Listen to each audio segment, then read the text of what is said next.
Check the mic and make sure it sound right, boys.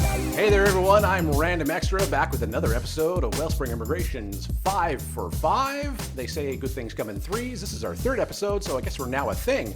It is November the 13th of 2021 as we record this, and who's on the other side? Hello, this is Mingqi again from Wellspring Immigration. I'm a regulated Canadian immigration consultant. Fantastic! Thanks again for joining us. Do you like the background? It looks pretty good. Yeah, it's very Canadian. On Wellspring Immigration's 5 for 5, we try to cover 5 Canadian topics within 5 minutes, and today's topic is going to be things you might not know about Canada. So I'm going to start my timer over here for our 5 minutes, and away we go. So, first question to you, Mingqi. What was like the first thing that surprised you about Canada when you came here? I would say that the first thing surprised me when I first came to Canada was that there is minimum wage that employers should pay. So there are different minimum wages in provinces and territories in Canada.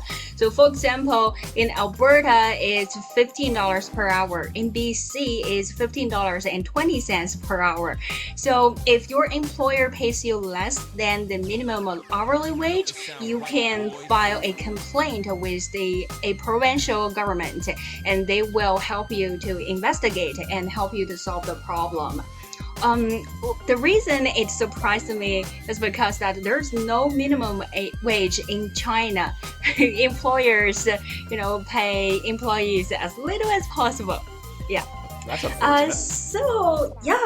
So what about you? Can you come up with one thing that people might not know about Canada? Okay, interesting. I'm going to say off the top of my head, dishwashers. So automatic devices to actually clean your dishes. So when I was in China for about a year or so, I was teaching English.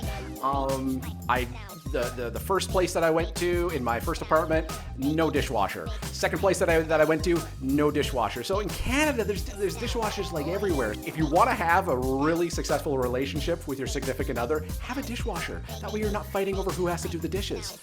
I agree with you. Successful relationship advice: get a dishwasher. All right.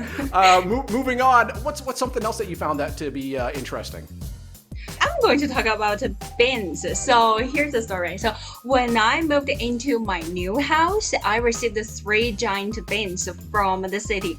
One for garbage, one for recycling, and one for compost. So here, the blue card is for bottles, plastic containers, paper, and cardboard. And the green card is for food and backyard waste. And the last one, the black card, is for garbage. Pretty much anything that doesn't go into the other 2 bins, we put it here. So I think the recycling system in Canada we're using is extremely beneficial to the environment.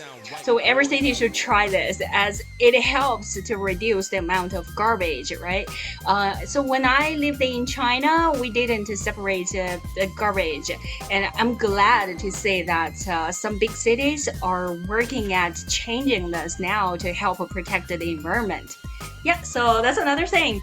Okay, so I got one for you. Can you explain more about winter tires? This is something we don't have in China. Okay, yeah. Actually, I do recall this. So when I was teaching English in China, winter would hit, and all of a sudden, people, it's like they didn't know how to drive properly. They're swerving all over the place. They couldn't stop properly, and I found out no one had any winter tires. It was like something that did not exist over there. So for those people that don't know, winter tires are a thing. Usually on a car, you're going to have something called an all-season tire. So an all-season tire really only works for maybe summer and if it gets a little wet on the road. Certain highways are going to restrict your ability to go on them between certain months. So in BC, for instance, October 1st to April 30th, you need to have winter tires, or at least tires that have a little snowflake icon on them. Speaking of driving, age restrictions. When in China, I thought I saw some kids walking around with alcohol. What's going on there? There's age restrictions in Canada. Yeah, that's one thing. What I found interesting is that there is legal drinking age in Canada. It's 19 years old in most provinces and territories in Canada, with the exception of Quebec, Manitoba, and Alberta, where it is 18 years old. So if you are below the legal drinking age and you're caught for drinking or possessing alcohol, you will be fined. And like you said, however, that's a totally different story in China.